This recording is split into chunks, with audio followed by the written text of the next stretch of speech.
Good morning and welcome to NYSE Live. I'm Ashley Mastronardi. Equities are fractionally higher this morning amid the ongoing conflict in the Middle East.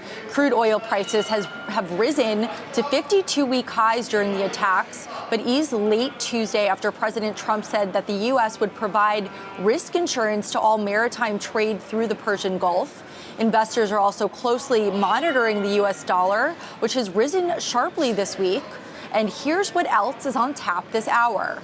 Alysa won 2 gold medals at the Winter Olympic Games in Italy last month. On Tuesday, she joined our Kristen Scholler to discuss her path to Olympic glory and what's next. You won't want to miss what she had to say. And staying on the ice, Skate with the Greats, an initiative spearheaded by Ronald McDonald House New York, will ring the opening bell. It's in collaboration with NYSE-listed RBC and the New York Rangers. And the campaign just celebrated its 32nd annual event last night in New York City. Plus, NYSE-listed SimilarWeb has come out with a new report about how generative AI is redefining the competitive landscape. An executive from the firm joins us to reveal what brands are doing to increase their visibility.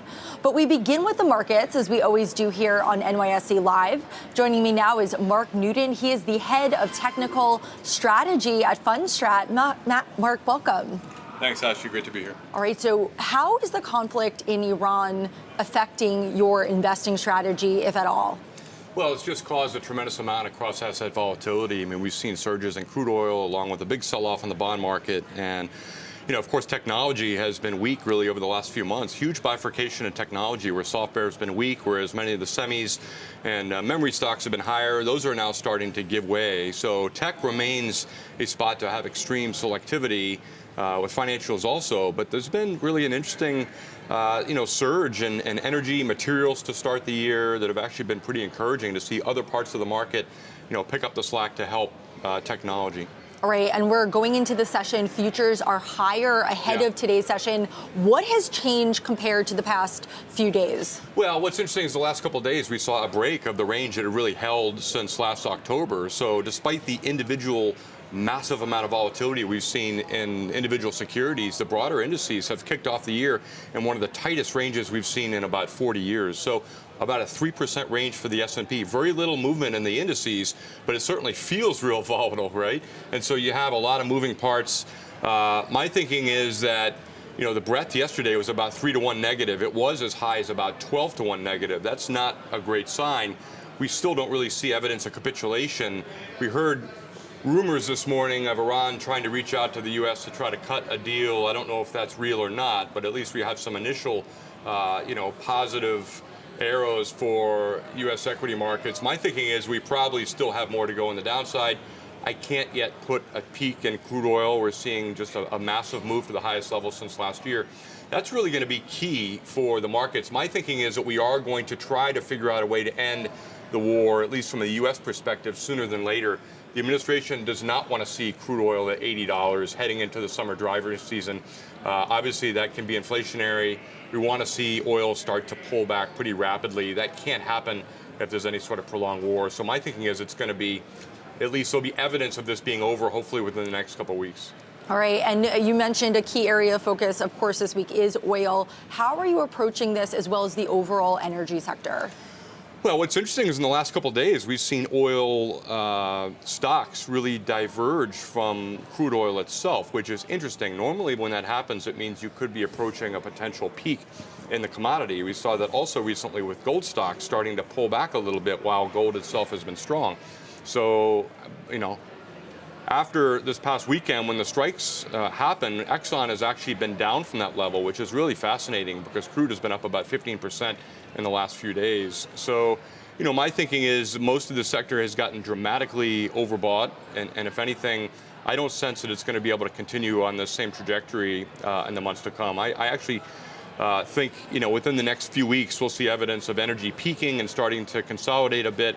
And it might be wise to take a look at software, of course. That's been stabilizing quite nicely and is actually, yesterday we saw nice gains in software while the rest of the market was down. So, it's going to be right to look for mean reversion in some of the sectors which have been hardest hit, and part of that is technology.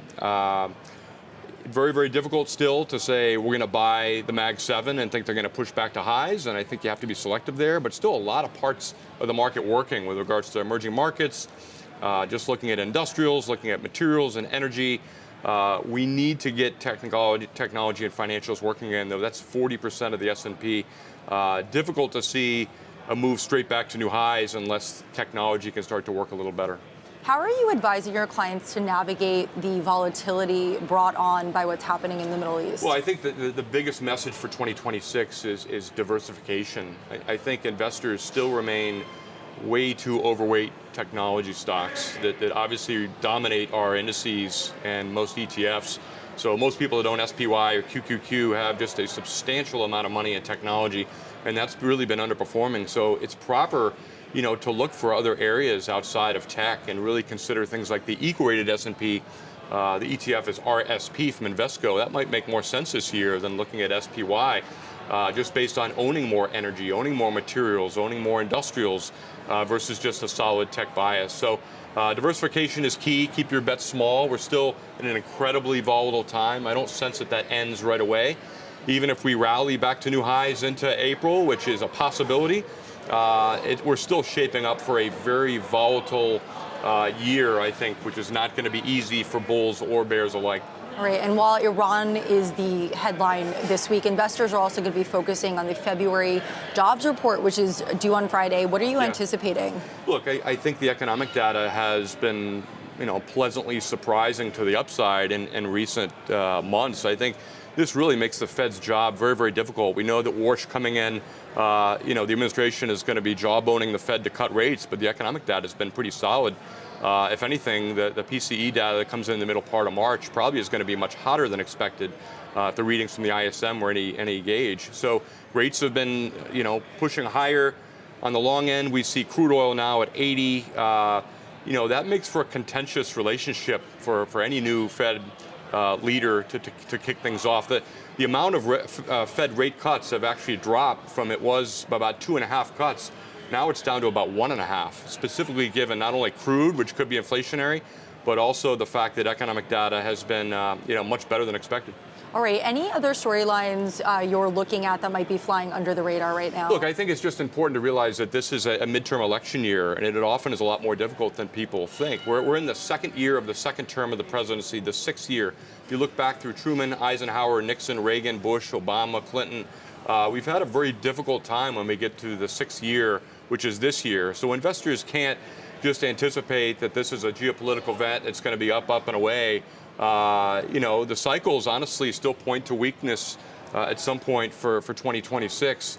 Some in the spring and likely some in the third quarter. So it's going to pay to be, keep the powder dry and wait for opportunity. Treat it much more as a trading market than an investing market, at least for this year. All right, Mark Newton, head of technical strategy at Fundstrat. Thank you so much for joining us at the New York Stock Exchange.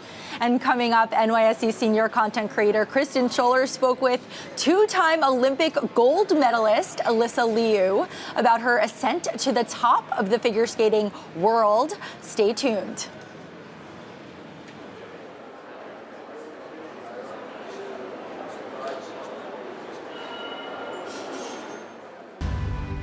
As we stand on the cusp of America's 250th anniversary, we're reminded of the principles that have powered the world's greatest economy.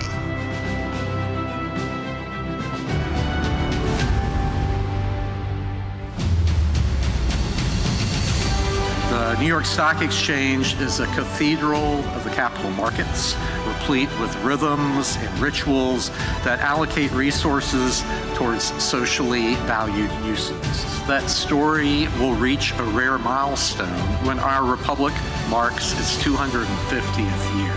Anniversaries of this magnitude demand more than just ceremony.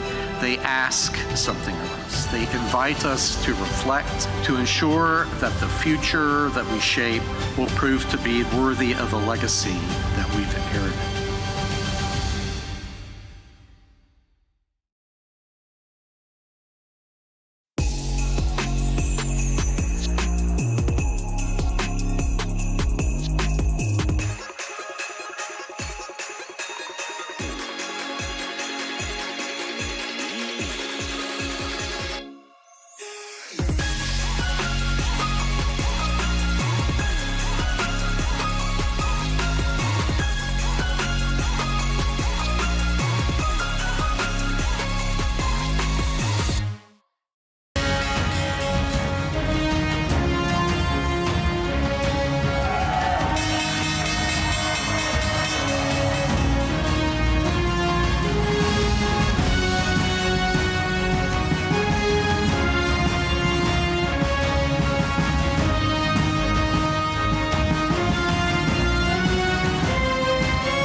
Welcome back to NYSE Live. Figure skater Alysa Liu became a household name in February when she won a pair of gold medals at the Olympic Games in Italy. In fact, she became the first female American to win an Olympic gold in singles figure skating since 2002. NYSE senior content creator Kristen Scholler has been closely following Liu's journey, and on Tuesday in Midtown Manhattan, she spoke with Liu about her latest achievements. Take a listen. We're here at the rink at Rockefeller Center, and I'm joined by two-time Olympic gold medalist Alysa Liu. Alysa, welcome home and congratulations. Thank you so much. It was absolutely stunning to see you compete, and I love your story because you retired a few years ago, but then you decided to come back to figure skating, this time on your terms. How so? I wasn't able to pick my own music before, pick what dresses I wore, pick the programs I had, and this time I get to because I have my own, I have my own ideas and my own opinions about all that stuff, and it's really my art, and I am just here to express it. And just your camaraderie with your peers and your competitors in Milan was beautiful to watch as well, since it's Women's History Month now in March of 2026. Why is that important to you, supporting other women, including your competitors? Yeah, I mean, it's really important because we all are just our own individual athletes, and we all just share the ice together. And I really do think the more we uplift each other, the better we all get. What is next for Alysa Liu? I have maybe World Championships coming up. I have yet to fully decide if I'm going to do it, but I really want to. That's end of March. And then we have Stars on Ice tours, where me and the other Olympic skaters, we go and do programs all around the U.S. And that's coming up in April. Do you have your music and costume picked out? Yes, I do. On behalf of the New York Stock Exchange, we wanted to give you a challenge coin. And listen, you're more than up for the challenge. You brought gold home to us. We brought the belt to you, but congratulations from all of us. Thank you. Thank you. This is the New York Stock Exchange bell, and we invite winners at the NYSE to ring the bell to mark the open and close of markets each day. We've got a gavel right there. Will you do the honors for us and give it a ring? Going out with a bang, Alysa.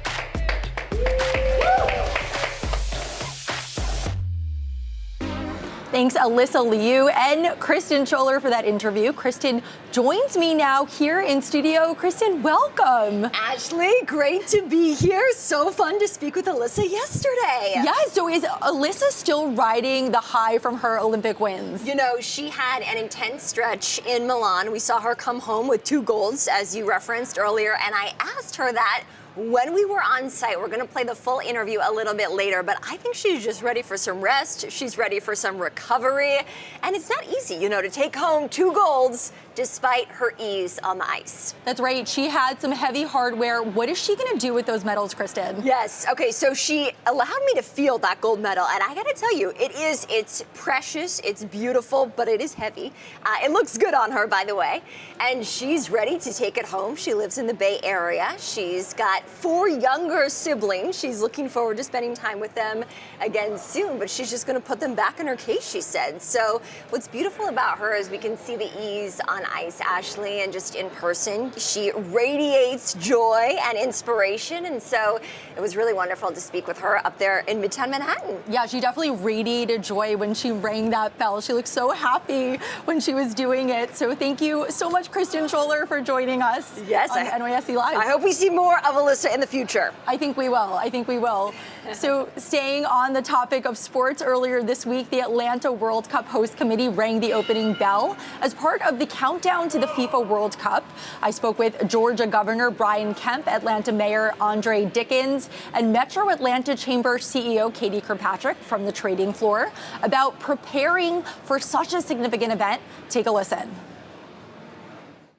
Yeah, Atlanta does big well. We host big events. We hosted the Summer Olympics in 1996. We host the college football playoffs, as well as a Super Bowl or 2 coming up. There's another one in 2028. So we've made a lot of investments already, working with the governor and working with our business community. We made physical infrastructure improvements, but also cultural investments in the infrastructure. So, we're paving roads, we're fixing up sidewalks, we're making sure that people can find their way around downtown Atlanta. A lot of safety and security measures are in place to make sure everyone has a wonderful time, and safety is number one. And then we're just making sure that our small businesses are able to thrive during this time, to be able to have great restaurants, museums, galleries, retail. So a lot has gone into preparation over these last 2 years. We're ready to showcase Atlanta to the world. All right, and Katie, how will this help impact Atlanta's international profile, holding the World Cup in Atlanta? Well, we can go back to what the mayor mentioned about the 96 Olympics being held in Atlanta. We will be celebrating the 30th anniversary of the Olympics during World Cup. We became on the global stage in 1996. We have grown tremendously over 30 years. So when we look at the World Cup, it's another opportunity for us to tell the world why Atlanta and Georgia is a great place to do business, to travel, to do tourism, to do all kinds of activities like conventions. We want the world to come and invest in Metro Atlanta, and that's what we're looking forward to. And Mayor, you describe Atlanta as a group project city, everyone working together. And even today, you know, Governor Kemp is a Republican, you're a Democrat. How does that unity and harmony help the greater good of Atlanta? Yeah, I always say that Atlanta is a group project because it truly is. It takes collaboration and constant communication. The governor and I may be different political parties, but we work together on economic development, public safety. We get along together. We do what's best for Georgians and Atlantans at all times, and we let the politics get to the side of the road, and we stay in the middle of the road and getting everything done. And that's why we're the #1 state for doing business, and that's why people keep choosing Atlanta for their conferences, their events, their conventions, and to bring their corporate headquarters and regional offices here in Atlanta. And so it's about collaboration, and that's what we do well. Governor Kemp, what are your thoughts on that? Yeah, I think, look, you know, public safety, economic development, and sports cuts across all political lines. I mean, you look at the U.S. men's hockey and women's hockey teams winning the gold medal. People weren't worried about Republican or Democrat. It was all about USA. And this is really what the World Cup's going to be like for us. It's all about Georgia, all about Atlanta, other host cities in the U.S., and really welcoming people from all over the world to our international city and state. And it's going to be a great opportunity for us to showcase and also ask people to come back and visit us after the World Cup is over with. Thanks, Georgia Governor Brian Kemp, Atlanta Mayor Andre Dickens, and the Metro Atlanta Chamber CEO Katie Kirkpatrick for that interview. In your screen, the 32nd annual Skate with the Greats. They are getting ready to ring the opening bell. We have Rangers legends such as Mike Richter and Adam Graves, Brian Leach. They're all going to be on the bell podium, and they are taking pictures under the bell podium, about to sign the guest book. This is what happens before they go up to the podium. So we're going to have them up there in a few minutes. And coming up, a new study reveals how the Gen AI is transforming competitive dynamics and giving brands visibility in new ways. We're going to dive into those findings next. The New York Stock Exchange is a cathedral of the capital markets. So there are a few places more fitting to consider the future of the American financial system than this one. At the NYSE, we applaud SEC Chairman Atkins and the entire Trump administration for working to reduce the burdens on existing public companies and soon-to-be public companies. I believe that we will ensure that the American story, which began in many ways just steps outside, is preserved not by memory or speeches alone, but by the courage of those who are determined to chart its next chapter.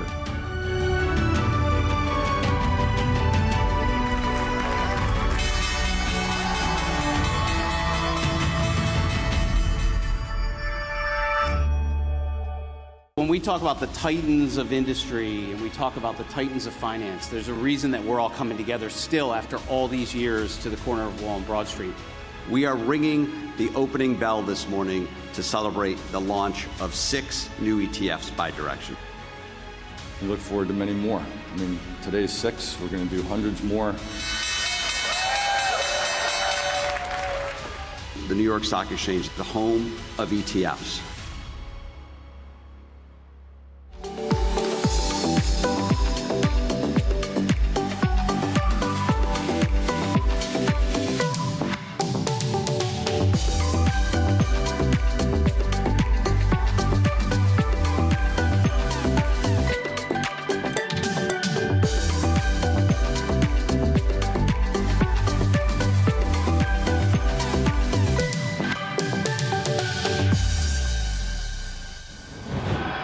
Welcome back to NYSE Live.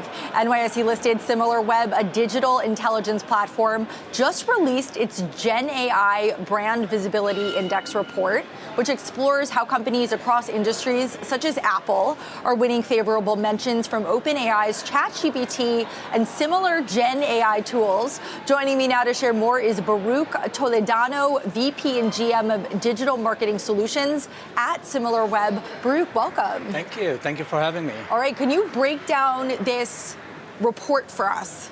Okay, so basically what SimilarWeb does, as you know, is tracking the digital presence of many organizations. And we provide them the competitive information of how they're actually operating. What we found over the past few months is, of course, the importance of the AI discovery became an important part of consumer ways of finding things about how they drive their life, making decisions in their life of what are the things they want to go and try. And so this report basically analyzes many of these prompts and responses that people are actually putting to trying to better understand and organize so that brands will be able to compete in this new way of AI brand visibility. And so this report is providing them with the visibility of the winners, who are the ones who are overperformers and are actually coming up and help them basically to go and control the narratives that they have within this AI discovery way. Can you give us examples of what people were searching for and what some of the top brands were that came up? Okay, so people are searching for many things and they're asking many things. So about 35% of their interaction on AI discovery is in many ways informing many ideas, looking for things to do, sometimes even trying to plan their travel trips, trying to understand what gifts to buy, or even more so, what outfit to wear to particular events that they currently have. All these new ways provides an opportunities for many of these brands to show up. And so some of the key brands that we would see are sometimes the traditional one you would expect. So we cover several types of industry. We cover travel, we cover beauty, news, consumer electronics. And so in consumer electronics, for example, yes, you would see the typical players like Apple, but in many cases, we were really interested in the overperformers one. Those are the ones that basically stood out even more than the traditional search that what we see them. For example, in consumer electronics, we saw B&H from here, from New York, or Adorama, or iFixit, were some of these brands that are coming up. And so we want to know about them. We want to inform what are the strategies and the tactics that these organizations have taken in order to come up in these AI discovery questions that folks have. How are people searching in AI versus like a traditional search bar? What is it like a more of a conversation, more of a dialogue? How is that happening? That's a great question. So definitely there are some similarities of what we see with traditional search. But the very fundamental thing that we see in terms of change is they're providing a lot of context. They really are giving the information into the AI discovery in a way that they never put many times in traditional search.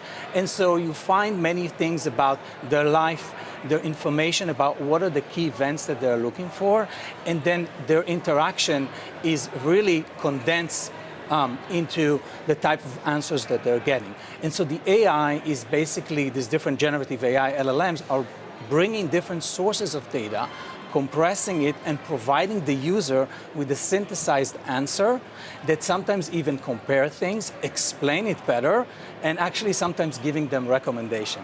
And so it's like this one answer that they're getting. In addition to that, we see a lot of what we call multi-turn. So users continue to interact with the same context that they have provided, and now they want to continue to hone in into the information that they get. I guess a big interesting phenomena that we've noticed is actually the interchange of behavior between what they do in AI discovery and also what they do in traditional search. And so in AI discovery, they do a lot of things that are early in their buying journey, many things to inform them.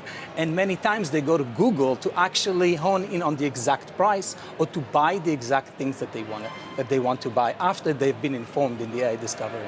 All right, Baruch Toledano, VP and GM of Digital Marketing Solutions at SimilarWeb. Thank you for joining us at the New York Stock Exchange. Thank you for having me. You can scan the QR code to view SimilarWeb's 2026 Gen AI Brand Visibility Survey. It is right on your screen. And don't go anywhere because the opening bell is up next.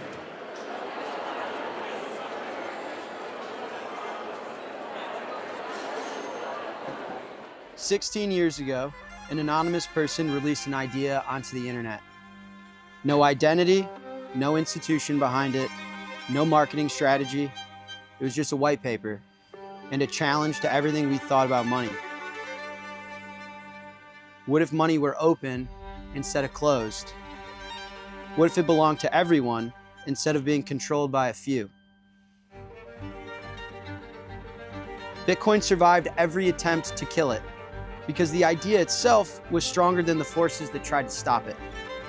And now, today, inside one of the most iconic institutions in the world of finance, we honor a creator who never asked for credit, never stood in front of cameras, and ultimately stepped away so that the idea could stand on its own. Satoshi Nakamoto." Why are we here? Because Magnum Ice Cream Company is an ambitious company. We're all about growth. And for growth, you need people and you need to have belief that focus on only ice cream will propel this business. These folks here in the room wake up every morning thinking about ice cream, and they go to bed thinking about ice cream, and that's why it will be a successful company that delights the world with unbelievable products.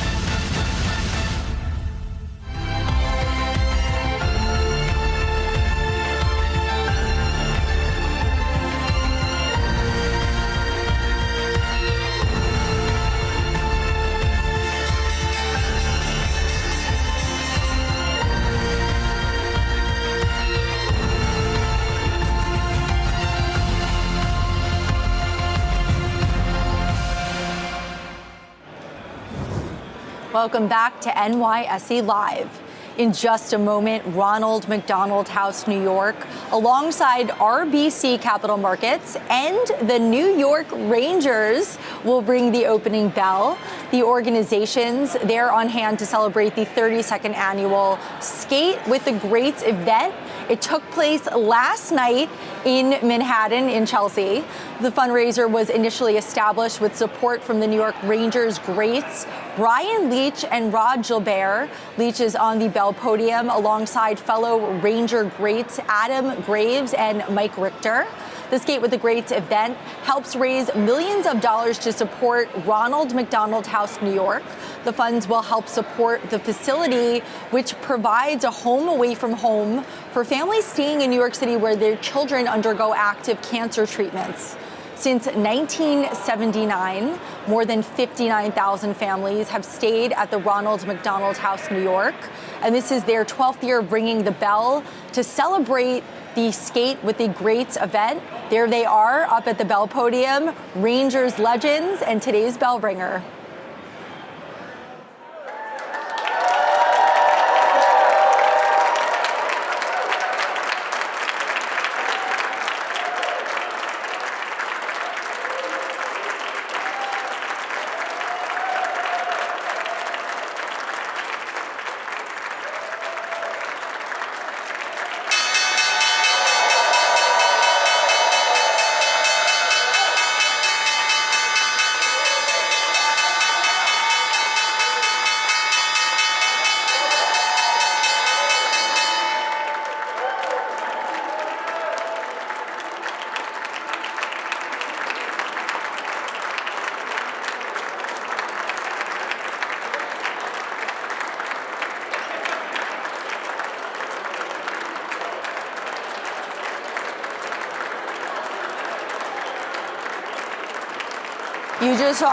You just saw Sean Stanzak, Managing Director at RBC Capital Markets, ring the opening bell. That event took place last night in New York City, where participants can skate with Rangers greats such as Mike Richter and Adam Graves, also up at the Bell Podium. And the U.S. stock market is officially open for trade. Investors will continue to closely monitor the latest activity in the Middle East, as well as any updates from the White House. Investors are also keeping a close eye on the job market. Earlier this morning, ADP released private payrolls data for the month of February. Here's what we learned. ADP says the private sector added 63,000 jobs last month. That's higher than the 48,000 that economists were expecting, and more than 22,000 jobs were added in January. According to ADP, February's showing marked the best showing for private payrolls jobs gains since July of 2025. And joining me now is Laura Ulrich. She's the Director of Economic Research at Indeed. Laura, welcome to NYSE Live.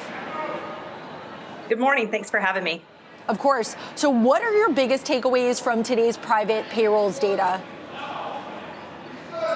Yeah, the number is always good news when it's higher than expected, right? I will point out, though, last month it was lower than expected, and then we saw a higher than expected payroll jobs reports. We still don't necessarily know what this means for Friday. But one thing I will point out is that, again, in the ADP report that came out this morning, most of the growth was seen in the healthcare space. So that's something we've continued to see both in their data and in the payroll employment data. Why do you think we're seeing growth in that space particularly? Yeah, I think some of it is expected, right? Because we know baby boomers are aging. We've known this demographic shift was coming for many, many years. And so it makes sense that as we have a growing population of elderly in the United States, that we're also going to need more health care. I also think, though, the growth in wealth over the past few years from the growth in asset values is also playing a role here. Those baby boomers are wealthy on average. And so not only are they consuming the healthcare we would have expected them to consume, they're also consuming things, extra things like full body scans and enhanced dental care and things like that. So we've seen quite a boom in healthcare employment. All right. And on Friday, the Bureau of Labor Statistics will release the February jobs report. What do you anticipate we're going to see? Well, I am anticipating for us to see kind of a mediocre report, although last time I was expecting that and it was a little higher than I expected. So I'm looking forward to Friday, but I think we'll continue to see strength in the healthcare and social assistance sector. And then I think we'll continue to see a bit of weakness in professional business services, financial activities, some of the spaces that have been quite weak over the last year or so. All right, we understand that your data is showing a slowing wage growth. Can you speak into this a little bit? Yeah, absolutely. So when we do have a more stagnant labor market, this makes sense that employers don't really have to pay people a whole lot more to entice them to either come to work there or to remain in their jobs. People are job hugging, right? They're hanging on to the job that they have right now. Quits rates are very low. So we do expect to see in those cases for wage growth to fall, and that is what we've been seeing. And what are companies doing specifically to entice potential employees as a result? Are there any extra benefits they're offering? Yeah, absolutely. So we are still seeing that signing bonuses are elevated compared to what they were in 2019. So while signing bonuses have been coming down a bit, the percentage of companies offering signing bonuses, it's come down at a much slower rate than wage growth. And this also, maybe shows us that companies are still offering bonuses to recruit workers, but that allows them to provide those workers without money that then doesn't translate into ongoing wage increases. So it's a good option for some companies. And we're also seeing that in the healthcare space, which does remain very competitive, has a limited labor supply, those signing bonus rates are well elevated, well above levels we see in other sectors. All right. And what do companies offering signing bonuses signal about the job market? Well, typically you see companies offer signing bonuses in a market where it's difficult to recruit talent. And so if we look at our data, we see that signing bonuses are most often offered to physicians and surgeons, nurses, also medical technicians, therapists, dental employees. And so that is a market where labor supply, you have to be registered, you're right, licensed to have those jobs, have a certain level of education. And so it's hard still for companies to attract that talent. But as I mentioned, it also can be a sign that companies want to give some upfront money to recruit talent, but don't want that to translate into like a permanent salary, right? So it's a way for them to give a one-time bonus that doesn't represent an ongoing expense for the company. All right, thank you, Laura Ulrich, Director of Economic Research at Indeed, for joining us. Still to come, HumanX CEO Stefan Weitz will join me to discuss what to expect at next month's HumanX conference, as well as how a recent acquisition will launch the premier marketplace for the resilience economy. Meanwhile, PLD Space has announced a 9-figure move that it says will help scale its industrial and launch capabilities. One of the firm's executives told me how it's going to deploy the fresh funding. And later on, cloud infrastructure firm's chief operating officer told Kristen Scholler how it's adding a human touch to its AI solutions. Wait until you hear what she had to say. Stick around.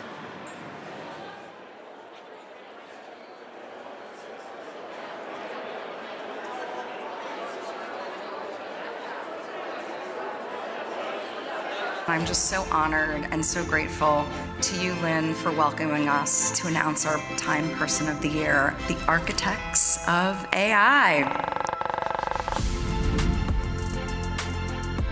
I want to take a moment to welcome Chris Lehane. You have been an incredible driving force, making AI accessible to everyone, and we are so glad that you are here with us today. We are focusing on the leaders and the people and the humans that are imagining and building this future that we will all be living in.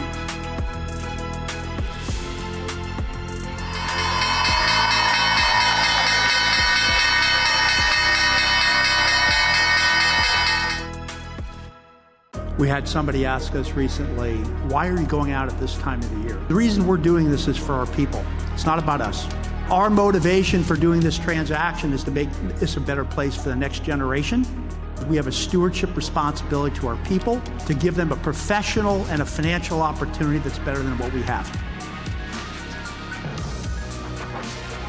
And what I am very proud of is the team that we have here. This is a true partnership in every sense of the word.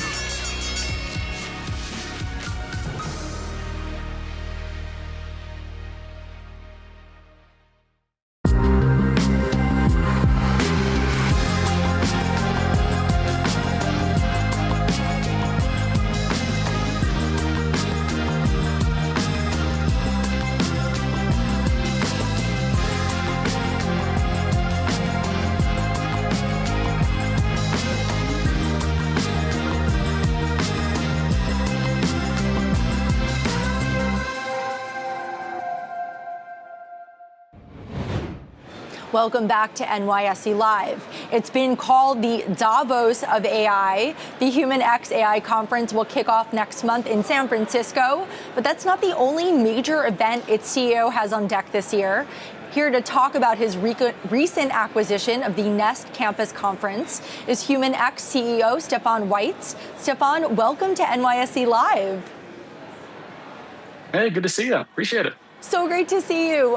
Can you walk us through your acquisition of the Nest Campus Conference? And can you start by telling us what it is? Yeah, sure. The Nest Campus Conference was an established climate convening platform that takes place during Climate Week in New York City in September. It positioned itself really as this climate action destination for sustainability leaders across business, NGO, government, and academia. So it's really exciting. For us, it was compelling because it was already an established event with a super strong brand led by Britton Jones, who sold it to us, and 8,000 attendees. But it's really at the beginning of its growth trajectory. So we brought in a guy named Peter Gilmer as our CEO. He's an experienced operator from Web Summit, deep climate and resilience background.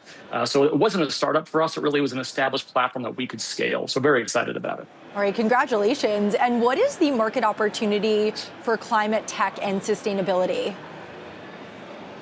Yeah, Well, we're focusing the event on resilience. The resilience can come in many different ways: physical and natural, economic, geopolitical, cyber, all sorts of different resilience focuses. But particularly on climate, it's gone through a real reset. You know, back it's 60 billion was invested in 2021. That declined for the last couple of years. In 2025, it rebounded to $40.5 billion of investment, up 8% from the previous years. So to us, that signaled that the kind of tourist investors had left, and now we're talking more disciplined market investors, which is generally where the best opportunities tend to emerge. So we're very excited about the opportunity here. Capital is flowing back. So much happening in the energy side of the equation.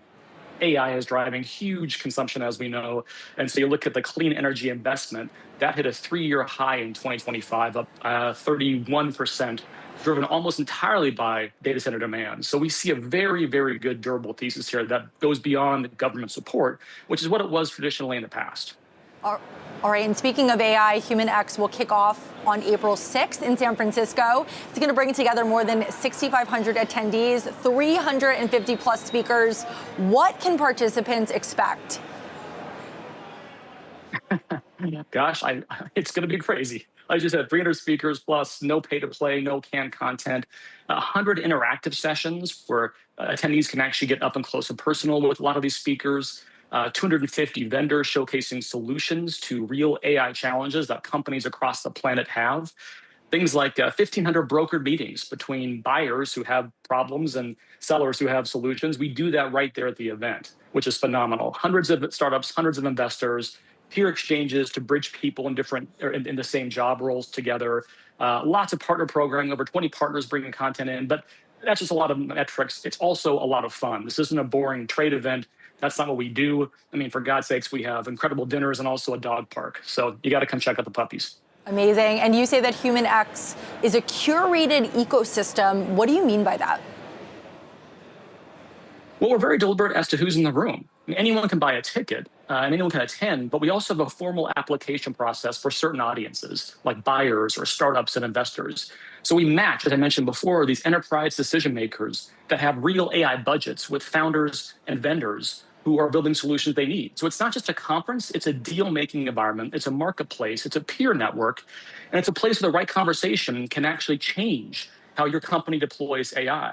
The curation we spend so much time on, that actually is the product. So we're very focused on that. And post-pandemic, do you think there is a power to having people together in person, in a room, discussing these ideas and having these conversations? Yeah, oddly enough, that's the main people come to events. It's not the content, it's not to get away from the family. It's because the in-person connections, vendors, with speakers, with funders, with your peers, in this age of AI slop and AI content everywhere, good luck trying to find an answer to your AI questions using our usual approaches. You just truly don't know if there actually is a dog on the other side of the screen answering your questions. So it's more important than ever to be together. And hopefully we'll see all of you folks there on April 6th. Yes, and Stefan, how can people find out about HumanX or attend if they'd like to get a ticket? Absolutely. They can just go to HumanX, HumanX.co. You can also go to guide.humanx.co to actually build a customized agenda just for you so you can see why you should be in the room. All right, HumanX CEO Stefan Weitz, thank you so much for joining us on NYSE Live. Good to see you as always. Thanks so much. So good to see you. And coming up, PLD Space revealed details of its latest funding round earlier today. Find out how the company is looking to utilize more than 9 figures in new capital next.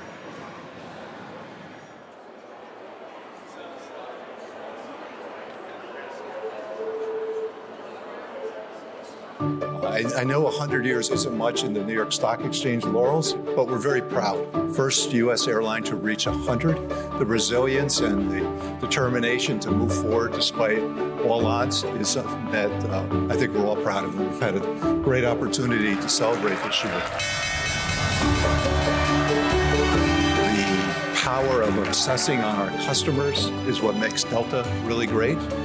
And my superpower, I'd like to think, is obsessing on them, on these people, so that they can go do the job. And it's not just me, it's our leadership team in terms of making it happen.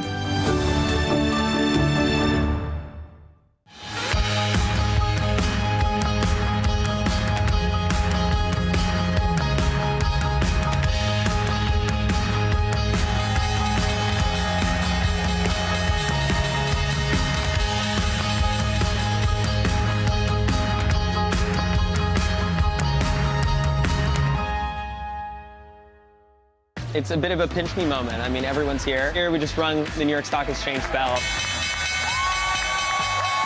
In a lot of ways, it's a dream come true. When you walk around the NYSE floor, it's just emblematic of the American dream.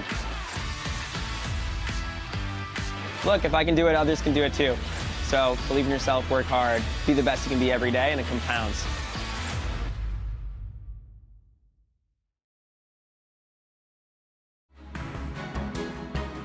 A plan to go and change the way people fly, it is the next step.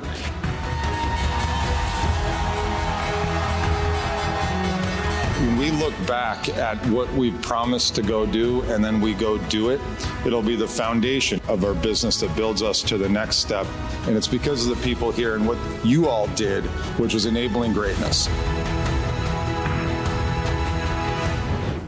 Welcome back to NYSE Live. Earlier today, aerospace manufacturer and small satellite launch service provider PLD Space announced that it raised more than $200 million in Series C funding. I spoke with SKL Sanchez, PLD Space's executive president, about his company's mission and how it will allocate the new funding. Take a listen. Well, after 50 years in the space, getting to launch a rocket is still difficult, and it's a complex problem that we're solving. So the company was founded 14 years ago, and what we do is we're a transport company. We deploy satellites into orbit.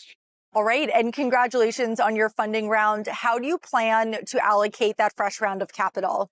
Well, our business requires the deployment of infrastructure, so we plan to reinforce our infrastructure in Kourou, in French Guiana, and also to deploy other spaceports. So this funding, what will make it set like a clear roadmap for the company to get into commercial space.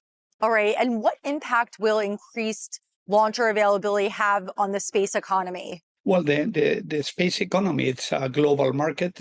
We are based in Europe, in Southeast Europe, in Alicante, and our capability is global. So what we aim is to offer another possibilities to fly and to deploy constellations into orbit. So as a global company, we aim to be a competitive transport for any type of orbit and any type of payload.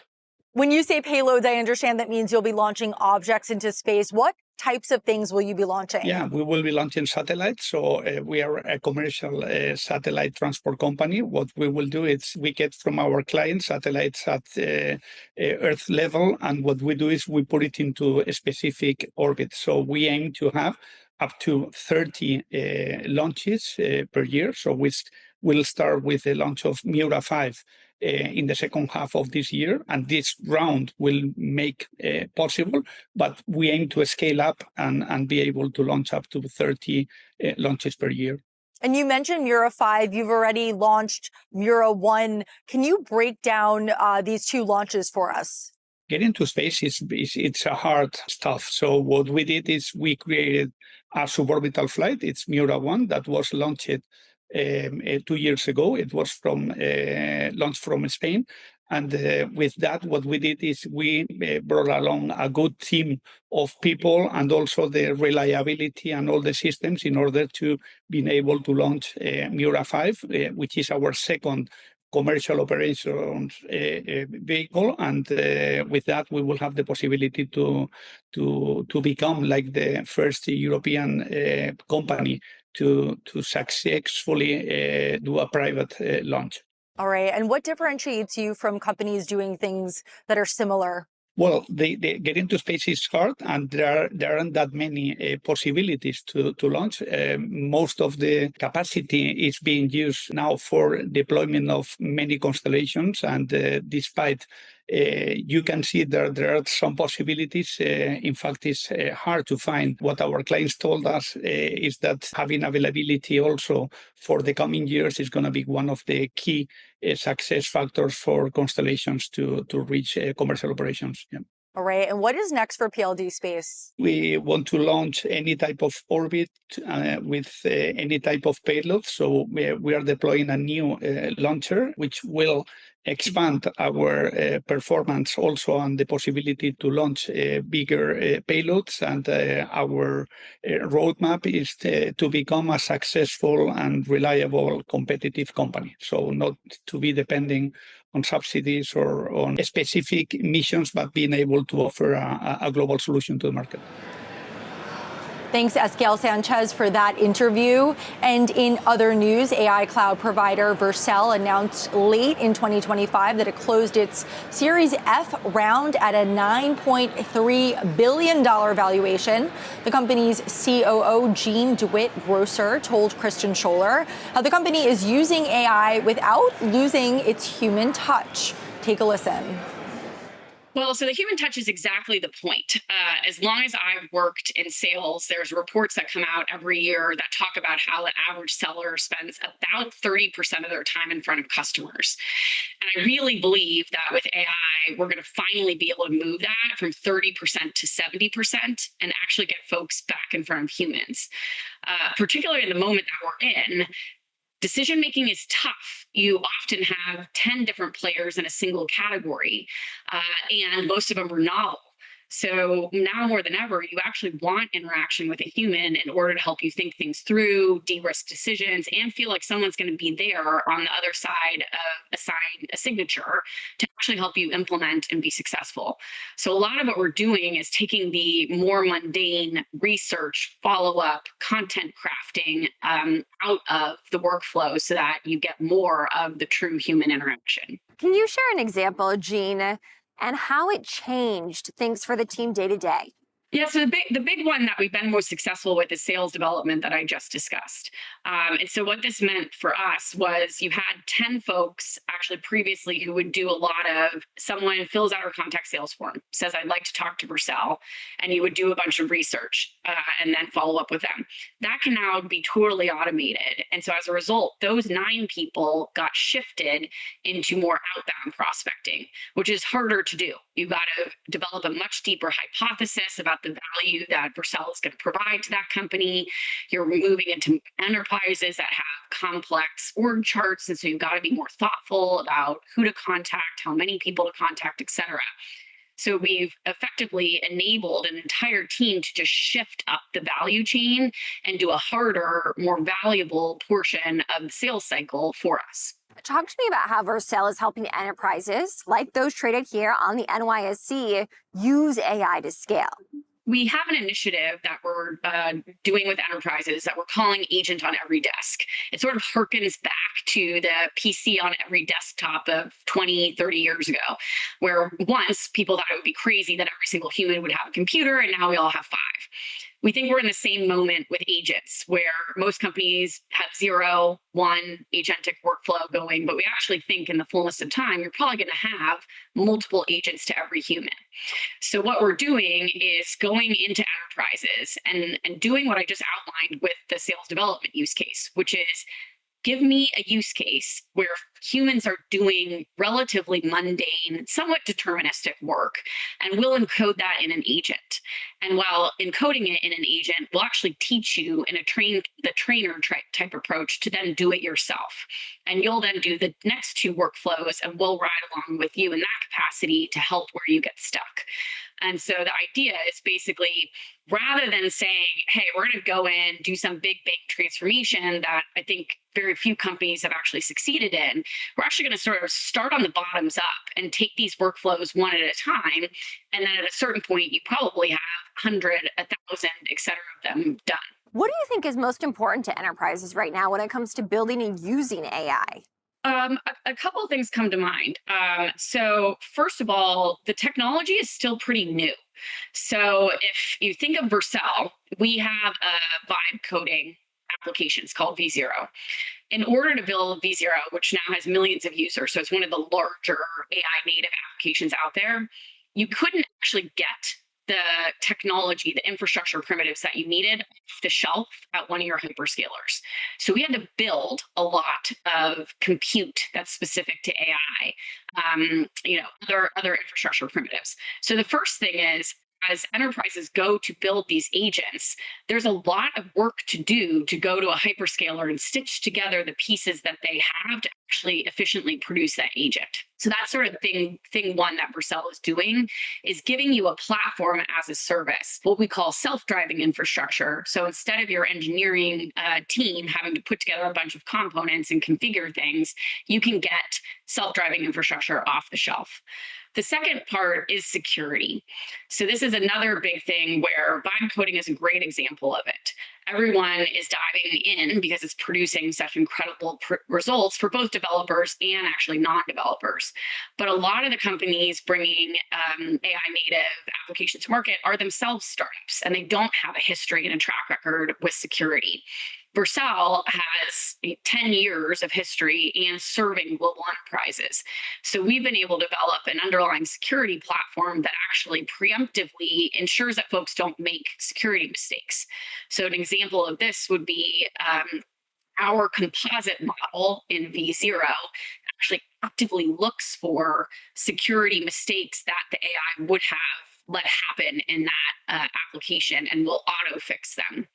And then similarly, IT departments are going to want the ability to ensure that you're really cordoning off a lot of these applications, not letting them access the public internet, and also in many cases not access other parts of your existing infrastructure. So that's another big thing that we're spending a lot of time on, because I think AI is sort of bringing on the ultimate wave of shadow IT.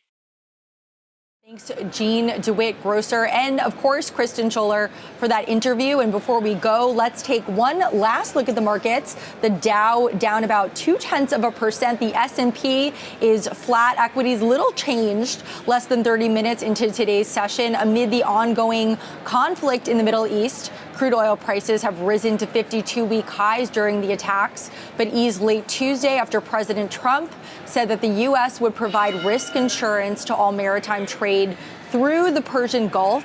Investors are also closely monitoring the U.S. dollar, which has risen sharply this week.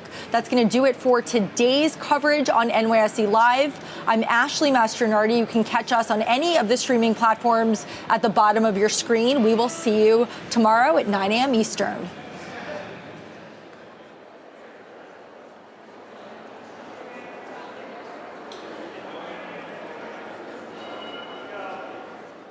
Welcome to the public market. The New York Stock Exchange is a cathedral of the capital markets. So there are a few places more fitting to consider the future of American financial system than this one. So thrilled for this next chapter to begin today with all of you in this historic building.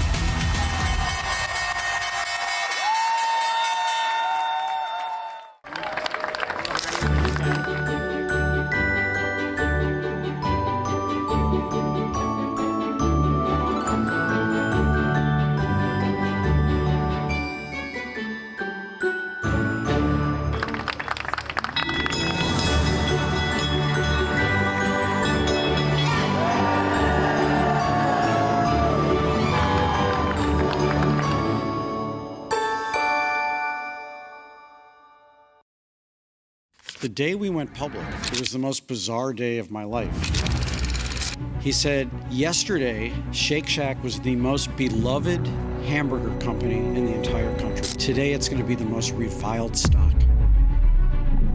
He said, you guys are never going to grow into your $46 valuation. How many Shacks did we have 10 years ago? 31 Shacks.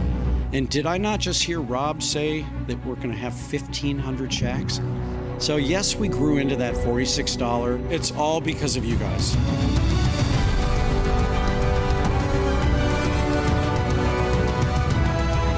I'm so proud of you, every one of you. You work so hard to make so many people happy, and you make your communities better. What more could you ask for?